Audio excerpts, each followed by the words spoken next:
Maka mereka tidak lemah. Mereka tidak menjadi lemah karena bencana yang menimpa mereka di jalan Allah.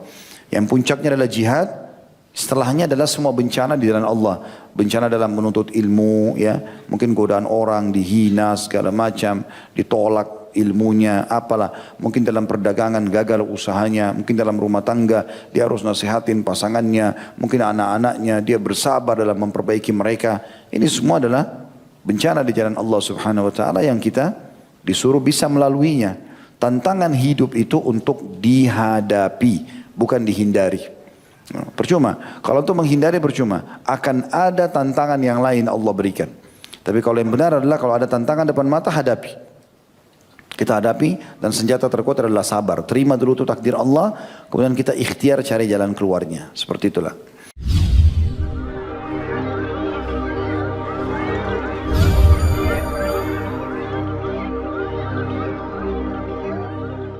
Sabar itu ibarat kepala dari badan.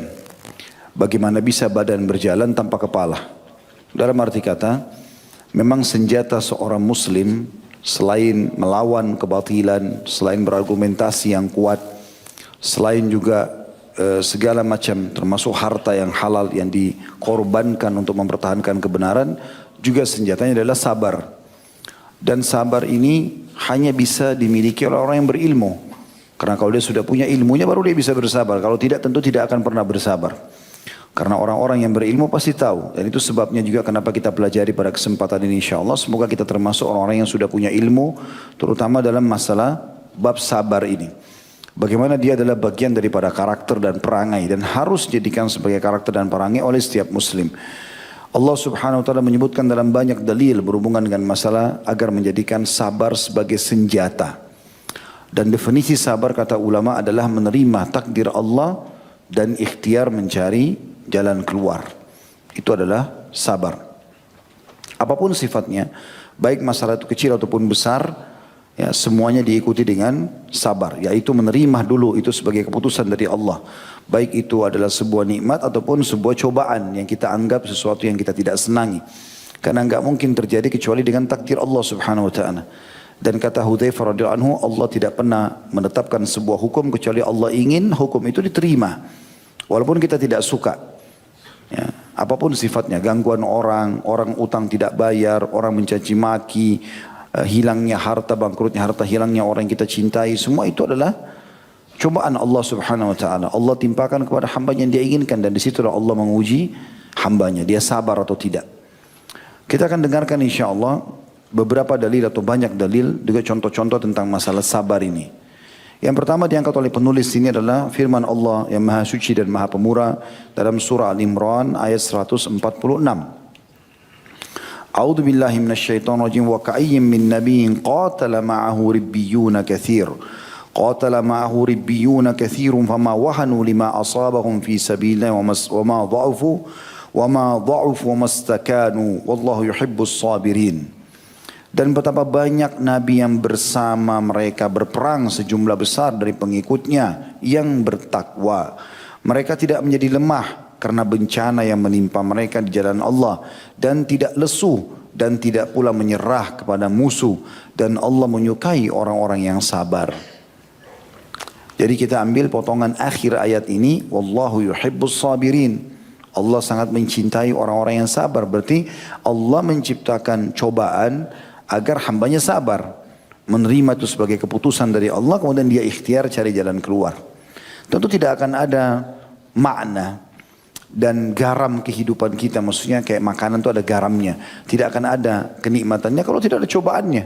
Kalau semua mulus-mulus saja tidak enak. Misal teman-teman sekolah dari SD sampai kuliah nggak pernah ada ujian, nggak cocok juga. Karena kita tidak pernah tahu kualitas kita seperti apa. Cobaan yang datang itu akan menunjukkan kualitas kita. Disitulah juga kita akan mengupgrade, meningkatkan kualitas skill kita ya, potensi yang ada dalam diri kita. Cobaan itu akan memaksa itu. Dengan kita sakit, kita coba ikhtiar untuk berobat, kita coba untuk ikhtiar bisa merasakan juga kurangnya tidur. Mungkin dengan puasa kita bisa sabar dengan kurangnya makan dan minum. Mungkin segala macam. Itu adalah ilmu, pengetahuan yang seharusnya kita anggap sebagai sesuatu yang positif. Jadi keliru kalau orang yang menganggap cobaan itu adalah sesuatu yang berat bagi dia atau dia membesar-besarkannya Ada orang kadang-kadang kalau ngobrol sama kita masalahnya kecil. Hanya mungkin kena sakit sedikit. Saya pernah ketemu dengan seorang yang sudah tua. Kemudian dia datang mengeluh sama saya, Ustaz saya datang ke Jakarta karena saya mau berobat. Saya ada diabetes begini begitu, masalahnya ini seperti sesuatu yang sudah sangat besar. Padahal saya lihat orang ini datang dari Jawa ke Jakarta, duduk makan, hadir di pengajian, jalan enak, bisa bernafas. Salah satu cobaannya hanya karena ada diabetesnya. Dan itu bisa setiap saat Allah sembuhkan. Kemudian dokter mengatakan Anda sudah sembuh, selesai. Dan dalam prosesnya pun ada dokter dia bisa konsultasi, ada obat bisa meredam diabetesnya dan segala macam hal. Lalu kenapa harus dengan keluh kesah ini? Allah subhanahu wa ta'ala ingin memberikan nikmat supaya disyukuri, memberikan cobaan supaya disabari. Jadi tingkat sabar dalam cobaan seperti tingkat syukur dalam nikmat. Sekali lagi, tingkat sabar dalam cobaan, artinya kita harus betul-betul bersabar itu, sebagaimana kita harus bersyukur dalam nikmat. Kita tahu kalau kita bersyukur, kita akan ditambahkan nikmat. Kalau kita bersabar, kita akan diberikan ketenangan dan jalan keluar. Itu pasti. Tidak ada solusi yang lain. Tidak ada opsi yang lain. Mirip orang lapar, makan solusinya. Orang ngantuk, tidur solusinya. Ini orang cobaan, sabar solusi. Sebagaimana nikmat, syukur. Itu solusi. Tidak usah ciri yang lain. Karena ini Allah SWT yang telah memandu kita untuk ke situ. Allah berfirman betapa banyak nabi. Bisa makna, kata ulama tafsir, seluruh nabi yang Allah sudah utus. Kecuali sebagian kecil. Karena memang ada sebuah hadis Bukhari menjelaskan, nanti akan datang nabi pada hari kiamat, tapi enggak disebutkan namanya, yang tidak punya pengikut satupun. Mungkin memang tidak ada yang beriman. Allahu alam siapa nabi itu. Karena dari 124 ribu nabi dan diantaranya 313 rasul, itu yang wajib kita imani 25 nabi dan rasul. Masih banyak yang kita belum tahu. Nabi Muhammad SAW saja Allah mengatakan masih ada di antara nabi-nabi yang ada nabi yang kami ceritakan kepada Muhammad, ada yang belum kami ceritakan kepadamu. Jadi memang hampir semua nabi-nabi bersama mereka berperang sejumlah besar dari pengikutnya yang bertakwa. Untuk berperang itu bukan hal yang gampang. Keluar, bawa senjata, berhadapan dengan musuh. Kalau kita tidak pernah memulai pengorbanan kecil, kemudian mau diminta pengorbanan besar, mustahil terjadi. Antum nggak pernah berinfak 1.000 rupiah atau 2.000 rupiah lalu kemudian mau berinfak 100.000 itu nggak bakal mungkin terjadi. Tapi mulai dari kecil, kemudian bertahap jadi 5.000, 10.000, jadi 50.000, jadi 100.000. Tidak akan pernah jadi 1 juta kecuali 100.000 dulu dimulai dan seterusnya sampai pindah kepada hal yang lebih besar. Kita berkorban dulu haus, lapar dengan puasa. Kita berkorban dulu dengan mendahulukan orang lain. Baru nanti tahapan-tahapan yang terbesarnya berkorban darah gitu kan. Itu yang sering kadang-kadang saya godain beberapa jemaah, bapak yang umroh dengan atau haji dengan saya. Kalau yang tidak mau gundul, saya kadang-kadang bercanda. Pak, baru rambut Allah minta, belum darah. Gitu. Sudah berat seperti kalau cukur rambut itu sudah luar biasa menjadi manusia paling jelek di dunia. Kenapa? Apa masalahnya gitu? Rambut digugurkan, apalagi dalam sebuah hadis yang dihasankan oleh para ulama, setiap helai rambut yang gugur 1 pahala. Itu luar biasa gitu. Tapi masih berat. Hanya karena malu di depan istrinya, hanya karena malu tempat kerjanya. Sampai kadang-kadang sambil mereka tertawa saya mengatakan, kalau antum gundul karena kriminal, malu. Pulang haji umrah gundul malu, aneh ini. Kan gitu. Jadi berkorban dulu rambut, nanti kalau Allah minta darah, berkorban perang, siap gitu kan. Terus tiba-tiba belum pernah berkorban lalu mau diajak jihad, dibawa kolom semuanya.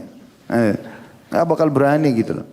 Nah para sahabat dilatih oleh Nabi SAW untuk biasa berkorban. Ya, berkorban waktu, berkorban tenaga, berkorban harta, berkorban perasaan, segala macam hal seperti itulah. Nah di sini dikatakan nabi-nabi itu yang ikut bersama mereka berperang adalah orang-orang yang bertakwa. Memang sudah sampai pada tingkat dia mengenal Tuhannya dan ingin mengejar janji-janji Allah Subhanahu Wa Taala. Mereka tidak menjadi lemah karena bencana yang menimpa mereka di jalan Allah. Di sini makna yang paling dekatnya adalah bencana dalam jihad. Karena di sini Allah menyebutkan di potongan awal ayat adalah perang. Jadi kayak misalnya tinggalin keluarga, tinggalin pekerjaan, itu kan kepikiran gitu kan. Orang biasa pergi haji umroh saja tidak pernah lepas handphonenya, hubungi kerjaan ini, kerjaan itu. Ini jihad bisa terputus kontak gitu kan. Bisa kembali, bisa enggak. Iya kalau langsung masuk medan perang lalu ditebas lehernya mati. Kalau dipotong dulu tangannya, dicungkil matanya, kan segala macam. Banyak hal yang bisa terjadi gitu kan. Ya, seperti Asim radhiyallahu anhu, insyaallah nanti kita akan bahas hari Sabtu nanti tablik akbarnya.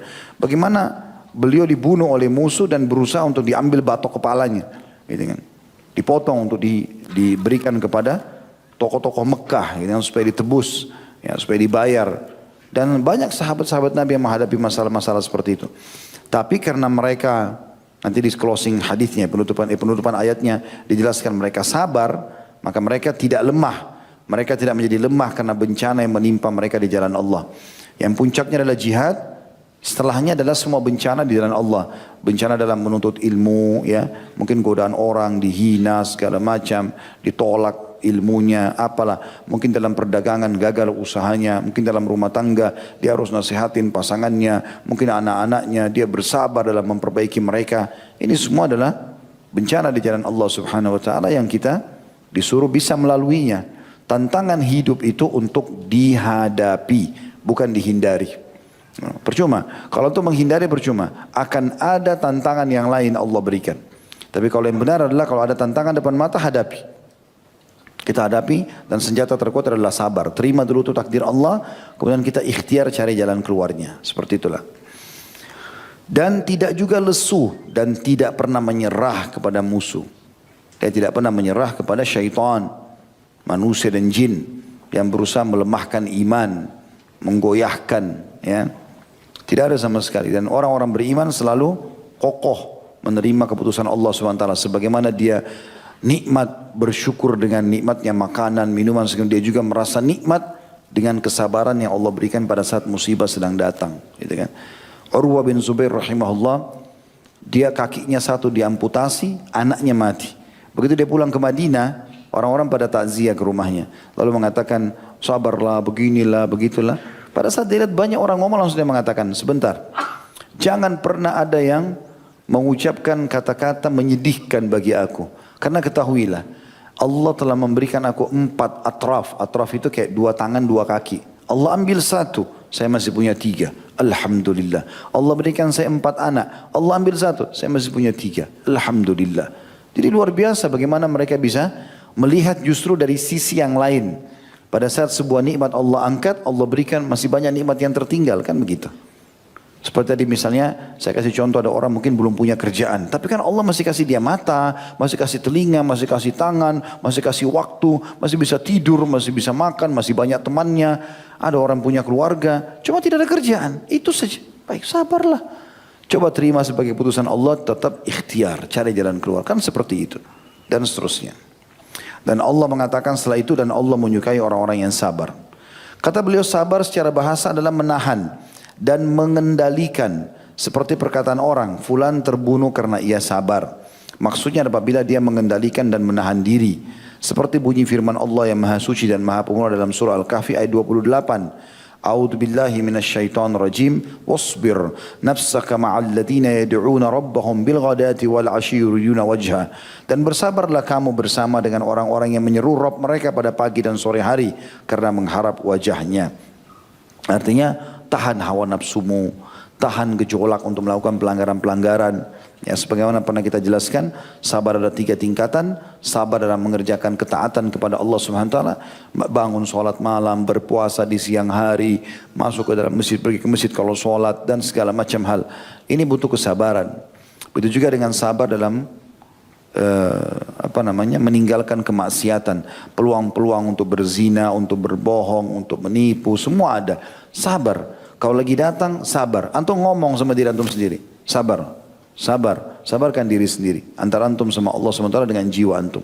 Jangan ikuti gejolak itu, gitu kan. Dan jangan selalu menggunakan bahasa godaan syaitan berat nih. Gak ada berat. Memang syaitan tampil depan antum. Cekik-cekik harus kau berzina. Kalau enggak saya penggal lehermu, saya cungkil mata. Gak ada. Antum aja yang besar-besarin tuh. Godaannya berat nih. Bohong. Mana berat? Pakai tidur, pakai makan, baca Quran bisa. Harus kokoh, gitu kan. Sabar di situ. Kemudian juga dalam cobaan harian. Tak usah terlalu banyak berkeluh kesah. Nanti kata Imam Ahmad rahimahullah, orang mukmin itu akan merasakan puncak nikmat Allah tanpa cobaan lagi pada saat kakinya sudah menginjakkan surga. Tapi untuk mendapatkan derajat di surga dia harus dicoba di dunia. Pasti akan diuji oleh Allah SWT. Karena ada derajat-derajat yang tidak bisa dijangkau kecuali dengan kesabaran. Gitu kan? Mungkin amal kita, coba antum hitung deh masing-masing kita yang ada di sini, termasuk saya. Berapa banyak amal yang sudah kita kerjakan? Apakah setiap malam kita tahajud? Setiap hari kita sholat duha? Kalaupun sudah iya, sempurnakah bacaannya? Gerakannya? Surah apa yang antum baca? Doa apa yang antum ucapkan? Apakah zikir pagi petang sudah rutin dibaca? Tidak pernah luput. Mengerti nggak maknanya? Apakah setiap hari antum sudah sedekah, jenguk orang sakit, tiap hari ke bakti sama orang tua, tiap hari ke berbuat baik sama istri dan anak atau suami sama anak, tiap hari ke baik sama tetangga, dan banyak sekali yang lain. Kan banyak kekurangan gitu. Amal apa yang kita bisa hadapkan di hadapan Allah SWT pada hari kiamat? Apa yang kita mau banggakan? Kadang-kadang kita masih sudah beramal, itu pun masih diikuti dengan riya, masih diikuti dengan mengkhayal pada saat sholat, dan segala macam hal. Makanya Abdullah bin Umar berkata radhiyallahu anhu, pada ini ahli ibadah, dikenal sahibut ta'assi, orang yang sangat fanatik dengan Nabi SAW. Setiap ada perbuatan Nabi apa yang dia tahu langsung dia kerjakan. Sampai dia mengatakan kalau seandainya saya tahu ada orang yang lebih mengerti daripada saya sebuah hadis Nabi, maka saya akan naik kuda ataupun unta atau keledai untuk menuju ke sana. Maka beliau mengatakan kalau seandainya saya sudah tahu pasti 2 rakaat solat saya diterima oleh Allah SWT, maka saya akan bersyukur kepada Allah. Tapi semua, ya, dia tahu itu. Kita harus sebagai seorang muslim harus antara roja, khauf dan roja. Takut Allah tidak terima, dari satu sisi kita berharap Allah terima. Gitu kan? Tapi kepastian 100% kita nggak bisa menjamin diri kita. Kita yakin dengan itu insya Allah janji Allah. Tapi di sini seorang mukmin harus berada di antara itu. Karena kalau dia khawatir amalnya kurang, dia akan terus menjaga kualitasnya. Gitu kan? Seperti itulah. Di sini kita disuruh bersabar kalau kita sudah ada orang beriman, orang-orang saleh, ahli ibadah, tiap hari kerjanya di jalan Allah, bersabarlah bersama mereka. Itu yang Allah katakan di sini, dan bersabarlah kamu bersama orang-orang yang menyeru Rabb mereka pagi dan sore hari karena mengharap wajahnya. Firman Allah tersebut maksudnya sabarkanlah dirimu bersama mereka. Adapun sabar menurut syariat, kata beliau adalah menahan diri dari hal-hal yang Allah haramkan, lalu menguatkannya dengan melaksanakan kewajiban-kewajibannya. Jadi ini definisi yang ditulis oleh beliau, diambil dari buku Mawarid Az-Zam'an, ya. Lidrusus Zaman. Di jilid 2 halaman 40, di sini maksudnya adalah definisinya. Kalau beliau lebih terfokus, sabar adalah menahan diri dari hal-hal yang Allah haramkan, lalu menguatkannya dengan melaksanakan kewajiban-kewajiban. Jadi misalnya orang lagi sakit, jadi bukan cuma sabar itu berarti menahan sakitnya. Memang betul-betul di sini adalah meninggalkan hal-hal yang haram dalam berobat misalnya, atau dalam bertutur kata, berkeluh kesah, gitu kan? Jadi tidak boleh dia ucapkan itu. Dia bersabar. Ya, dalam arti kata bukan cuma sekedar menahan sakit sekali lagi, tapi dia tahan tutur katanya, tidak mengucapkan kalimat keluh kesah, kecuali memang dia sampaikan pada dokter masalah sakitnya saja, gitu kan? Lalu dia nikmati. Coba teman-teman kalau ada cobaan apa-apa, coba nikmati di prosesnya. Enak saja kita laluin tuh. Makanya pernah saya sampaikan, Umar radhiyallahu anhu berkata, kalau takdir Allah sedang terjadi, cobaan maksudnya, maka manusia 2 golongan. Yang pertama berbahagia, yang kedua celaka. Yang berbahagia adalah yang menerima takdir Allah itu. Maka dia akan mendapatkan pahala, ya, mudah melaluinya dan mendapatkan solusinya. Pasti terjadi 3 hal itu. Cobaan apapun datang, kalau kita terima, maka kita akan dapat pahala, karena itu cobaan dari Sang Pencipta Allah. Seperti peraturan perusahaan diterapkan. Semua pegawai yang terima, maka dihormati oleh perusahaan. Itu kan, seperti itulah. Dia mudah melaluinya, walaupun dia sakit segala macam, dia tahu ini cobaan akan ada pahalanya, dan kemudian dia dapat solusinya. Yang kedua celaka. Datang cobaan, berkeluh kesah, maka dia dapat dosa, dia sulit melaluinya, dan juga tidak dapatkan jalan keluarnya. Jadi misalnya ada 2 orang, A sama B. Dia golongan pertama si A, dia terima takdir Allah kena sakitnya, penyakit yang sama misalnya. Si B enggak terima, toh sama-sama akan melaluinya. Ya, itu. Beratnya sama, waktunya sama misalnya, maka sama saja. Maka yang pertama dapat pahala, yang kedua tidak dapat pahala. Bahkan yang pertama akan mendapatkan kesembuhan dari Allah SWT, sementara yang kedua tidak. Bisa makin berat cobaannya. Kemudian kata beliau, kalimat sabar banyak tertera di dalam Al-Quran yang mulia, lebih dari 90 tempat. Dan ia merupakan sifat Allah yang maha suci dan maha pemurah. Dari Abu Musa al-Ash'ari radhiyallahu anhu, dari Nabi SAW, beliau bersabda, laisa ahadun aw laisa syai'un asbara ala adha sami'ahu minallahi innahum la yad'una lahu waladan wa innahu la yu'afihim wa yarzuquhum. Tidak ada seorang pun atau tidak ada sesuatu pun yang lebih bersabar terhadap celaan yang ia dengar daripada Allah, karena mereka mengklaim bahwa Allah mempunyai putra, namun Allah sungguh senantiasa tetap memberikan kesehatan dan rezeki kepada mereka. Hadis ini riwayat Bukhari, jilid 10 halaman 511, nomor hadisnya 6099, Muslim jilid 4 halaman 2160, nomor 2804. Jadi artinya ini sifat Allah Subhanahu wa taala. Orang-orang Nasrani mengatakan Allah punya anak, padahal Allah mengatakan lam yalid wa lam yulad. Mereka tidak punya ilmu tentang masalah itu, tapi mereka terus mengekspos Allah punya anak, Allah punya anak. Ya. Maka kata Nabi SAW, tidak ada yang lebih sabar daripada Allah. Mereka sudah mengklaim Allah punya anak, padahal Allah sudah jelas tidak punya anak, tapi Allah masih memaafkan mereka, Allah memberikan mereka rezeki, gitu kan. Allah berharap hamba-hambanya bertaubat kepadanya. Juga dalam firman Allah SWT dalam surah Al-An'am ayat 34, Allah berfirman, A'udzu billahi minasyaitonir rajim, wa laqad kudzibat rusulun min qablika fasabaru ala ma kudzibu wa udzu hatta atahum nasruna wa la mubaddila li kalimatillah wa laqad ja'aka min naba'il mursalin. Dan sungguhnya telah didustakan pula rasul-rasul sebelum kamu, hai Muhammad. Artinya kalau kau didustakan oleh masyarakat Mekah, penduduk sekitarmu, pamanmu sendiri, Abu Lahab dan seterusnya, maka telah didustakan juga rasul-rasul sebelum kamu. Akan tetapi mereka sabar terhadap pendustaan dan penganiayaan yang dilakukan terhadap mereka, sampai datang pertolongan kami kepada mereka. Tidak ada seorang pun yang dapat merubah kalimat-kalimat atau janji-janji Allah, dan sungguhnya telah datang kepadamu sebagian dari berita rasul-rasul itu. Artinya kau pun harus bersabar, hai Muhammad sallallahu alaihi wasallam. Walaupun Nabi SAW sangat bersabar, tapi Tuhannya Allah SWT memerintahkan dan menekankan agar melalui kehidupan ini dengan kesabaran. Toh ujungnya kemenangan bagi orang beriman. Jadi jangan pernah berpikir teman-teman sekalian kalau antum bersabar, ya ternyata antum tidak mendapatkan apa-apa gitu. Ya. Oh berarti saya kalau dicaci maki orang ini saya bersabar, berarti saya dianggap hina. Enggak, sama sekali enggak. Justru antum yang dewasa, antum pemenangnya. Dia orang yang terhina malah, gitu kan. Pasti Allah SWT akan hukum dia dengan caranya. Makin banyak dia menghina antum, makin banyak, makin berat hukuman yang akan datang kepada dia. Itu sunnatullah. Allah SWT juga berfirman dalam surah Al-Ahqaq ayat 35. Perintah kepada baginda Nabi SAW agar bersabar. A'udzu billahi minasyaitonir rajim. Fasbir kama sabara ulul azmi minar rusul. Maka bersabarlah kamu sebagaimana orang-orang yang mempunyai keteguhan hati dari kalangan para rasul bersabar.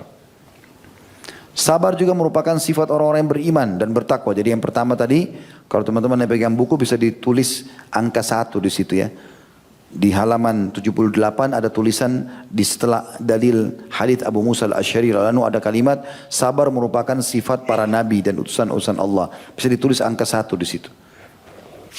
Yang kedua adalah sabar juga merupakan sifat orang-orang beriman dan bertakwa.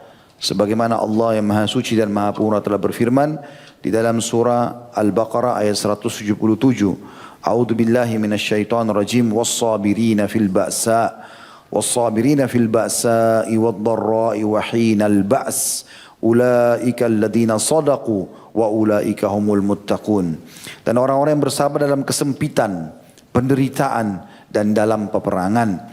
Mereka itulah orang-orang yang benar imannya dan mereka itulah orang-orang yang bertakwa.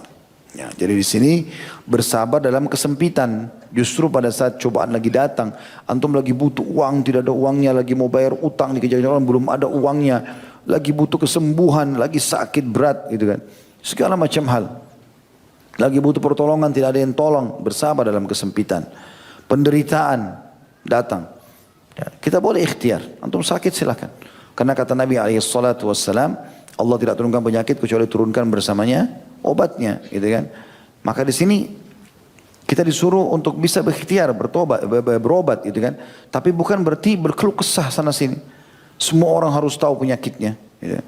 Pernah ada seseorang ketemu dengan Shuraih Al-Qadhi, rahimahullah, salah satu ulama tabi'in yang masyhur. Ya. Umar bin Khattab pun mengakui keimanannya sampai Umar mengangkatnya menjadi hakim dan menjadi hakim di 5 khalifah, Umar, Uthman, Ali, Muawiyah dan Yazid. Ya.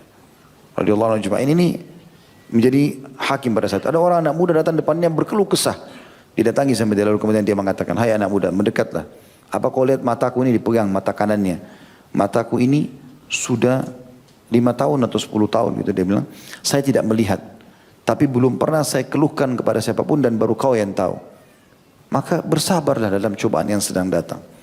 Artinya kalau kita menyampaikan keluh kesah kita kepada ahlinya, penyakit kepada dokter, kemudian masalah kejiwaan atau pengetahuan agama kepada ustadz atau ustazah atau kiai atau syekh misalnya, maka itu sudah pada tempatnya. Tapi kalau semua orang nggak perlu, biarkan orang lain melihat kita seakan-akan tidak punya masalah, itu benar, karena kita berarti menerima apa yang sedang Allah putuskan, gitu kan.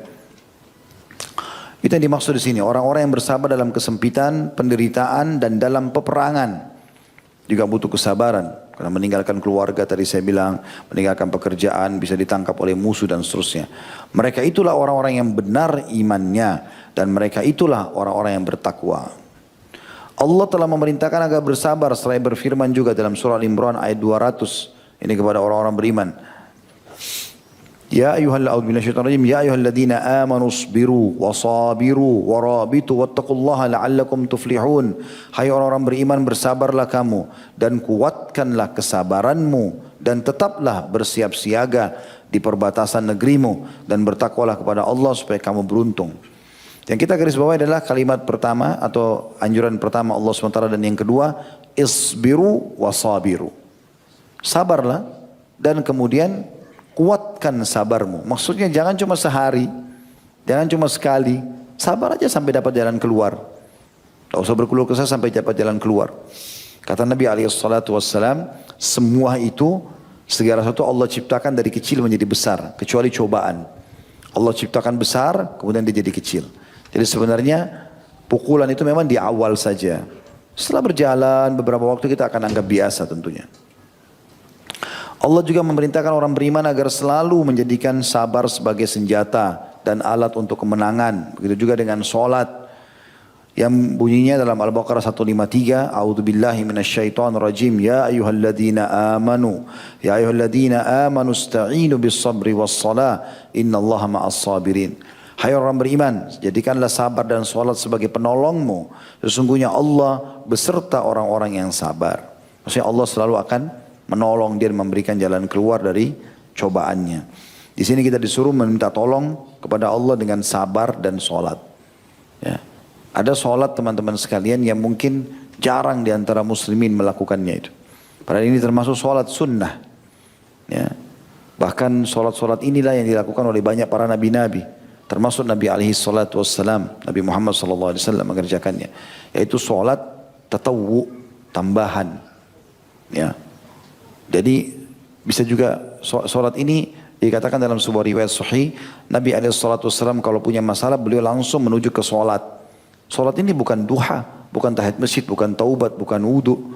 Sholat pendekatan diri antum kepada Allah. Antum wudu, niat sholat pendekatan diri kepada Allah saja. Dia tidak ada niat khususnya untuk sholat duha kata tadi, sholat ini tidak ada penganjuran itu, tapi dia sholat pendekatan diri kepada Allah. Misal antara azan, antara maghrib dan isya, antum lagi dulu di masjid tidak ada kegiatan. Lalu antum mau dekatkan diri kepada Allah SWT, antum boleh sholat mutlak, sholat saja. Mirip dengan puasa juga. Hadis yang menjelaskan Nabi SAW pernah pulang ke rumah lalu bertanya kepada Aisyah radhiyallahu anha, ya Aisyah, apakah ada makanan? Kata Aisyah, tidak ada ya Rasulullah. Kata Nabi SAW, kalau gitu saya puasa. Ini kata ulama bukan Senin Kamis. Karena kalau Senin Kamis nggak pakai nanya lagi, Nabi pasti puasa. Sudah tidak ada lagi keraguan, karena dikatakan dalam riwayat lain Aisyah sendiri memberikan kesaksian kalau Nabi SAW tidak pernah meninggalkan Senin dan Kamis. Jadi pertanyaan Nabi ini selain itu, misalnya hari Selasa gitu kan, Nabi pulang ke rumah nggak ada makanan, ya sudah saya puasa aja. Ini puasa pendekatan diri kepada Allah SWT. Seperti juga sholat sunnah tadi. Nah di situ bisa kita lakukan. Kalau lagi ada masalah, ada apa, wudu, sholat, menghadapkan diri kepada Allah SWT, dekatkan diri kepada Allah. Sujud, jangan angkat kepala kita kecuali sudah merasa plong. Sampaikan semua kepada Allah SWT. Karena Allah tempat kita curhat, bukan manusia. Nah, hindari curhat sama manusia teman-teman, karena tidak ada gunanya. Dia manusia seperti kita. Antum hadapi masalah 10 tahun dalam rumah tangga, terus mau cerita sama orang dalam setengah jam, berharap dia berikan jalan keluar. Bagaimana caranya? Nggak mungkin, gitu kan? Sulit sekali. Dia merangkumkan berarti 10 tahun dalam setengah jam, dalam 1 jam, dalam 3 hari, nggak mungkin, gitu kan? Itu nggak mungkin. Maka keluh kesahkan kepada Allah SWT, dan Allah akan mengutus nanti ya orang-orang atau makhluk yang bisa memberikan jalan keluar kepada kita itu dengan izinnya. Allah Subhanahu Wa Taala juga menjanjikan Ya, di sini dikatakan Allah yang Maha Suci telah mengaitkan kebaikan di dunia dan di akhirat dengan kesabaran dan memberitahukan bahwa kepemimpinan di dalam agama sungguhnya hanya akan diraih dengan kesabaran dan keyakinan. Allah yang Maha Suci dan Maha Pemurah berfirman dalam surah As-Sajdah ayat 24, A'udzu billahi minasyaitonir rajim wa ja'alna minhum a'immatan yahduna bi amrina lamma sabaru wa kanu bi ayatina yuqinun. Dan kami jadikan di antara mereka itu pemimpin-pemimpin yang memberi petunjuk dengan perintah kami ketika mereka sabar dan mereka meyakini ayat-ayat kami. Artinya sampai pada tingkat orang yang sabar dalam ketaatannya kepada Allah, istiqomah mengerjakan ketaatan, istiqomah meninggalkan kemaksiatan walaupun peluangnya sangat terbuka depan matanya. Kemudian juga sabar dalam cobaan-cobaan harian. Dia terus laluin dengan menerima takdir Allah, dengan senang, dengan gembira, dengan senyum. Semua itu dilakukan sama dia. Maka ini akan Allah jadikan pemimpin di muka bumi.